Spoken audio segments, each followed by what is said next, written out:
Konkati Lingamurthy. సుదీర్ఘకాలంగా TRS పార్టీతో సంబంధాన్ని కలిగి ఉన్నాను.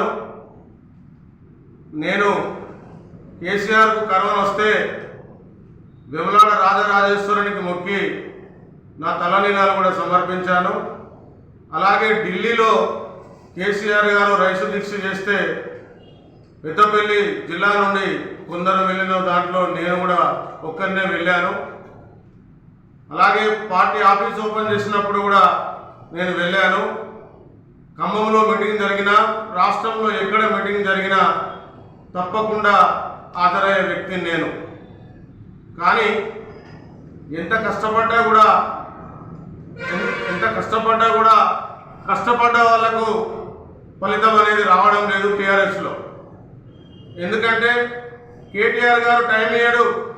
మొన్న నెల కింద ఆత్మీయ సమ్మేళనం జరిగినప్పుడు నేను సిరిసిల్ల పార్టీ ఆఫీస్కి వస్తే అన్న ఒక్క నిమిషం టైం ఇవ్వంటే కూడా చెప్పు అనుకుంటే చెప్పేసి వెళ్ళిపోయాడు. కానీ ఒక్క నిమిషం టైం ఇవ్వలేదు. నేను ఎంతో దూరం నుండి కష్టపడి వచ్చాను కానీ చేయలేదు.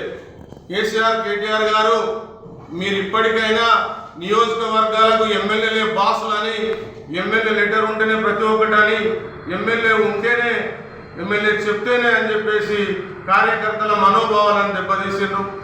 జడ్పీటీసీలను కానీ, ఎంపీటీసీలను కానీ, సర్పంచ్లను కానీ మీరు పట్టించుకోలేదు.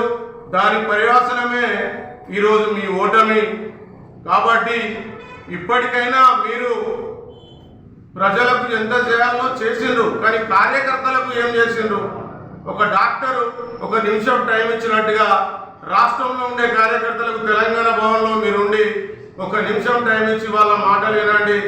మళ్ళీ కాదు ఇప్పుడు కూడా మీరు 10 నుంచి 12 ఎంపీ సీట్లు ఖచ్చితంగా ఈ తెలంగాణ రాష్ట్రంలో గెలుస్తారు. కేవలం అది మీరు మారాలి. మారి ఇప్పుడున్న వాళ్ళకే బాధ్యతలు ఇస్తే, ఇప్పుడున్న వాళ్ళను ప్రజలు నమ్మకనే, కార్యకర్తలు పనిచేయకనే ఈరోజు రాష్ట్రంలో పార్టీ ఓడిపోయింది.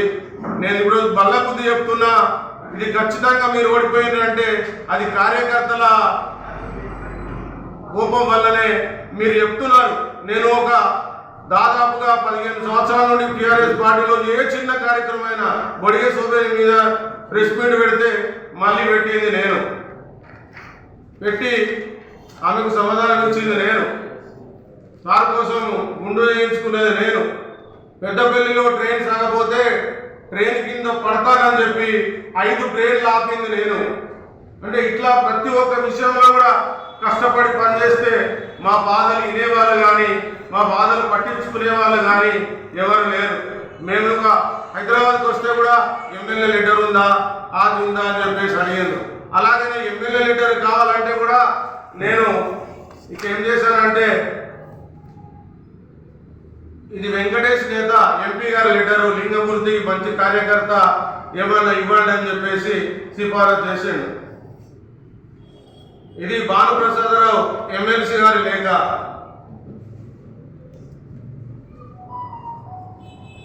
ఇది కోరకంటి చందర్ రామగుండం ఎమ్మెల్యే, ఆయన పార్టీ అధ్యక్షుడు. ఈయన దాసరి మనోహర్ రెడ్డి పెద్దపల్లి ఎమ్మెల్యే.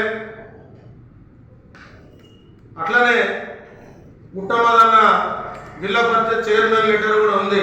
అంటే ఇందరు ఇచ్చినా మీకు పంపించినా కూడా ఏమీ పని చేయని, ఎప్పుడు కూడా రోజు జెండా పట్టని వాళ్లకు మీరు మొన్న రాష్ట్రంలో ఎస్సీ కమిషన్ చైర్మన్గా, ఎస్సీ కమిషన్ మెంబర్లుగా ఇచ్చాను. నా దగ్గర 300 పేపర్ కటింగ్లు ఉంటాయి. నేను కష్టపడ్డది, నేను విమర్శించిన నాయకులు లేడు. రేవంత్ రెడ్డి కానీ, మందకృష్ణ మాదయ్య కానీ, ఆర్ఎస్ ప్రవీణ్ కుమార్ కానీ, ప్రతి ఒక్కరిని కూడా పార్టీ మీద ఈగ వాలిన నేను దాన్ని సహించకుండా పెద్దపల్లి జిల్లాలోనే చేసిన. కానీ గ్రౌండ్ లెవెల్లో మీరు ఒక హైదరాబాద్ లెవెల్లోనే మీరు చూసిండ్రు పార్టీని, కానీ గ్రౌండ్ లెవెల్ ఏం జరుగుతున్నది, కార్యకర్తలలో ఏం జరుగుతున్నది, కార్యకర్తలు ఏం నష్టపోతున్నారు, కార్యకర్తల విషయం ఏంటని కూడా మీరు పట్టించుకోలేదు. కిషోర్ పీకే కంటే ముందే, ప్రశాంత్ కిషోర్ కంటే ముందే నేను సర్వే చేసి మీకు ఒక 20-30 లీటర్లు పంపిన. పార్టీ పరిసరం అవుతున్నదని 3-4 సంవత్సరాల కిందట, కానీ పట్టించుకోలేదు. కాబట్టి ఇప్పటికైనా మీరు కార్యకర్తలను పట్టించుకోండి. కానీ ఈరోజు నేను పెద్దపల్లి పార్లమెంటు నియోజకవర్గ ఎంపీగా పోటీలో ఉన్నాను. కానీ ఏ ఒక్కరు కూడా వచ్చి అడగలేదు. మరి నువ్వు సీనియర్ కార్యకర్తవు కదా, నువ్వు ఎందుకని చెప్పేసి ఉంటున్నావు, మరి నువ్వు ఉపసంహరించుకో అని ఒక్కరు కూడా అడగలేదు. నాకు చాలా బాధ అనిపించింది. ఎందుకంటే మీరేం చెప్తున్నారు, అలిగిన దగ్గరికి పోండి, ఉలిగిన దగ్గరికి పోండి, ఇది మాటల వరకే పరిమితమైంది తప్ప అలాంటి విషయాలు ఏం జరగట్లేదు. ఇప్పుడు కూడా పెద్దపల్లి జిల్లాలో నేను చెప్తున్నా, మన కార్యకర్తలకు 10,000 మంది 20,000 మంది ఉంటే అందులో 50% ఆ నాయకుల మీద నారాజుతో ఉన్నారు.